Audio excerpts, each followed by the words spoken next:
او یار آپ اپنی اندر سے راز سے نکال کے نہ مدد کرو سیلاب والوں کی، صرف اتنی نیکی کرو. یہ جو اضافی اخراجات ہیں، ایڈوانس گاڑیاں بک کرانا، نئے ماڈل کے موبائل خریدنا، یہ جو ہمارے صرف ناز نخرے ہیں، صرف ان کو تھوڑا سا کلوز کر لو. عجیب بات ہے نا، عجیب ظلم ہے نا کہ ایک بچہ رات کو اس لیے کھانا نہیں کھا رہا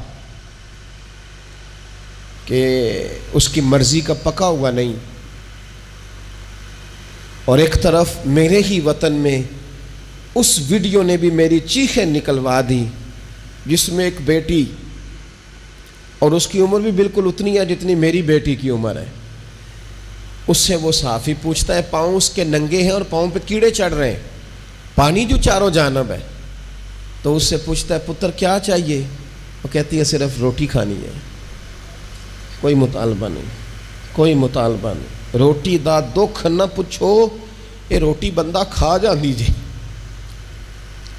روٹی بندہ کھا جاتی. تو وہ سوسائٹی کس طرح سکون پائے گی کہ جو اپنے بچوں کے لیے تو ہر روز رنگ برنگی چیزیں خرید کے لائے، اور بالکل ان کے 5-7 گھنٹے کے فاصلے پر وہ لوگ بھی موجود ہوں جو کہیں صرف ایک ٹائم روٹی مل جائے. روٹی دا دکھ نہ پوچھو، یہ روٹی تے بندہ کھا جاندی. حضرت ابو ذر غفاری فرماتے تھے مجھے میرے نبی پاک نے 6 باتوں کی وصیت کی تھی. اپنے بچوں کو بھی بتاتے تھے، دوستوں کو بھی. 6 باتوں کی حضور نے وصیت کی تھی. سب سے پہلے حضور نے فرمایا تھا ابو ذر مسکینوں سے محبت کرتے رہنا. دوسرا نبی پاک صلی اللہ علیہ وسلم نے فرمایا تھا جب بھی دیکھنا نیچے والوں کو دیکھنا، اوپر والوں کو نہ دیکھنا. مالداروں جاگیرداروں پہ توجہ نہ کرنا، ذہن خراب ہوگا. نیچے دیکھنا، غریبوں کی طرف توجہ رکھنا. تیسرے نمبر پر نبی پاک صلی اللہ علیہ وسلم نے فرمایا تھا ہر حال میں حق بات کہنا اگرچہ وہ کڑوی ہو. چوتھے نمبر پہ میرے محبوب نے فرمایا تھا اللہ کے معاملے میں کسی کی پرواہ نہ کرنا، کوئی کیا کہتا ہے کہتا رہے، تم رب کے رستے پہ چلتے رہنا، ملامت کی پرواہ نہ کرنا. اور 5ویں نمبر پر میرے نبی پاک نے مجھ سے کہا تھا اگر رشتہ دار تجھ سے تعلق توڑیں بھی نہ تو تو جوڑ کے رکھنا، صلہ رحمی نہ چھوڑنا.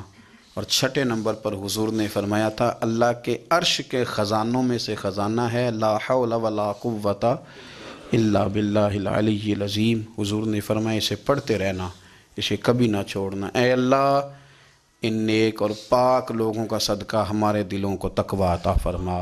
میرے نبی پاک صلی اللہ تعالیٰ علیہ وسلم پسند نہیں کرتے رشتوں کو توڑا جائے، اور اس قدر زیادہ حضور ناپسند کرتے کہ ایک دن حضور صحابہ کرام علیہم رضوان کی مجلس میں بیٹھے تھے، محفل میں بیٹھے تھے، اور ڈھیر سارے لوگ حضور کی محفل نور میں حاضر تھے.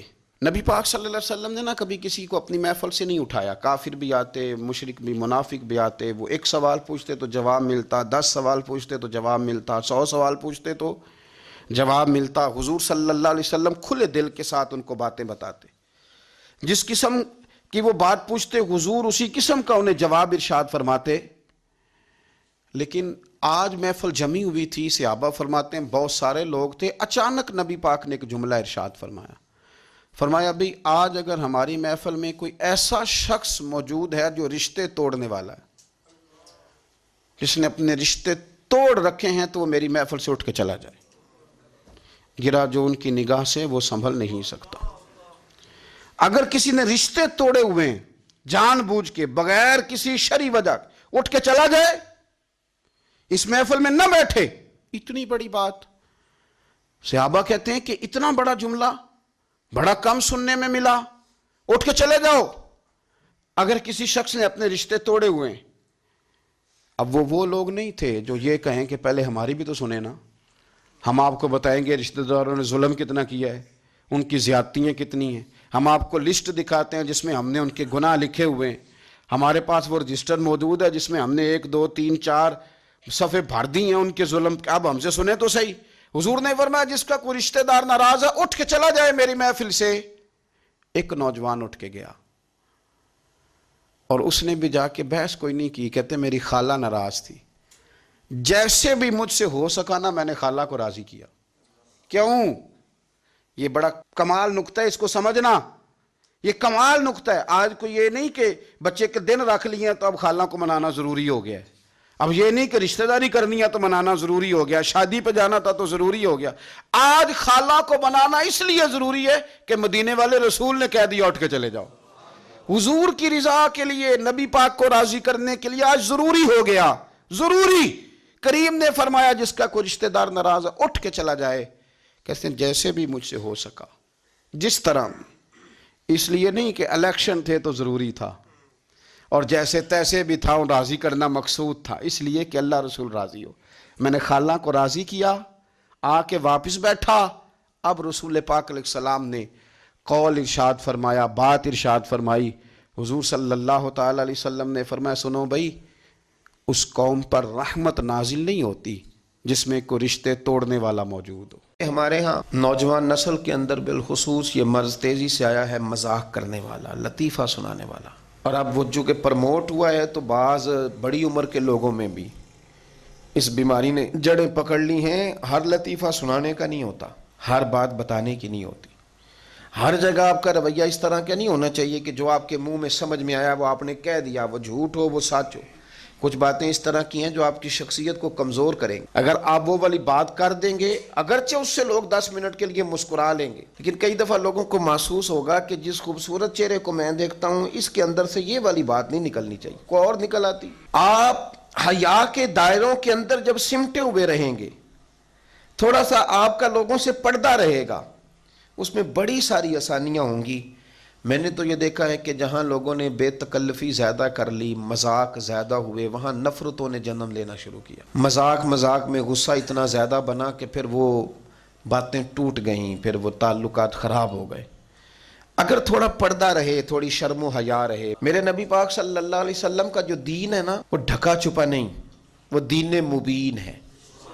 وما علینا الا البلاغ المبین, یعنی بیان کرنا ہے تو کوئی چیز چھپانی نہیں, صحیح کھول کے بیان کیا حضور نے دین کو. یعنی ہر چیز آپ کو بتائی. دین نے آپ کو رشتہ پسند کرنے کا طریقہ بھی بتایا, اور نکاح کس طرح ہونا ہے وہ بھی بتایا, اور ولیمہ سنت ہے یہ بھی بتایا, اور میاں بیوی کے جو حقوق ہیں اور ان کی خلوت کے جو معاملات ہیں وہاں تک رہنمائی کی. یعنی ایک چیز اتنی کھول کے بتائی گئی, لیکن اس پر حد بندی کا یہ حال ہے کہ سیدہ عائشہ صدیقہ رضی اللہ تعالیٰ عنہ فرماتی ہیں کہ عرب کی کنواری لڑکیاں بڑی حیا والی ہوتی تھیں.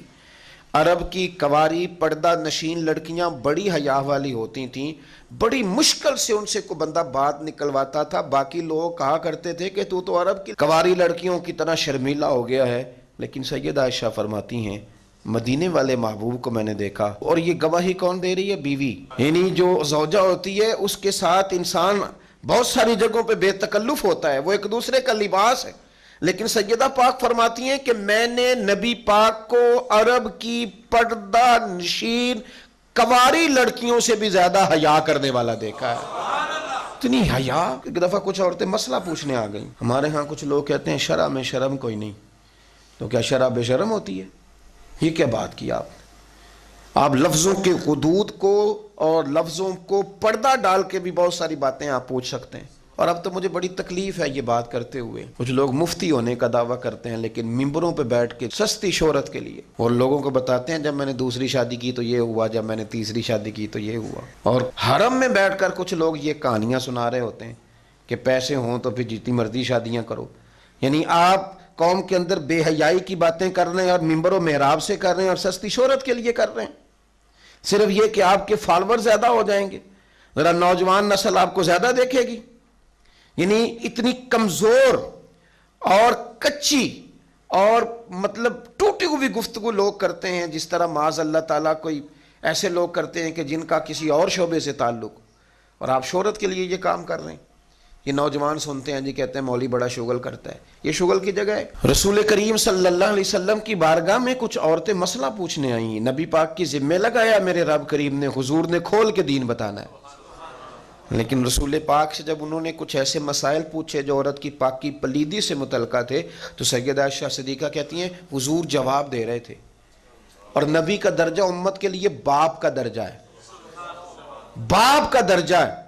باپ سے بیٹی سوال پوچھ رہی ہے اور حضور جب جواب دے رہے ہیں اس خاتون کو، اور حضور نے ہی تو بتانا ہے اور ذمہ بھی ہے، لیکن جب کریم رسول بتا رہے تھے نا تو حضرت عائشہ کہتی ہیں حضور نے باتیں کرتے کرتے اپنے دونوں دستے مبارک اپنے چہرے پہ رکھ لیے، حضور نے آنکھیں چھپا لی، کیونکہ وہ بات اس طرح کی تھی۔ یہاں تو حال ہی کوئی نہیں، یعنی دو دوست مل کے بیٹھے ہیں تو وہ معاذ اللہ ایک دوسرے کو اس طرح کی غلط گالیاں دے رہے ہیں، کہتے نہیں ہم فرینک ہیں۔ یہ بے تکلفی نہیں، یہ بے حیائی ہے، یہ آپ نے شرم و حیا کو اتار دیا ہے، یعنی کھول کر دین جس رسول نے بیان کیا، کھلا دین بیان کیا، لیکن اس مبین دین کے اندر بھی میرے نبی پاک نے شرم و حیا کے کٹورے میں رکھ کے اپنی امت کو وہ برکھا عطا فرمائی۔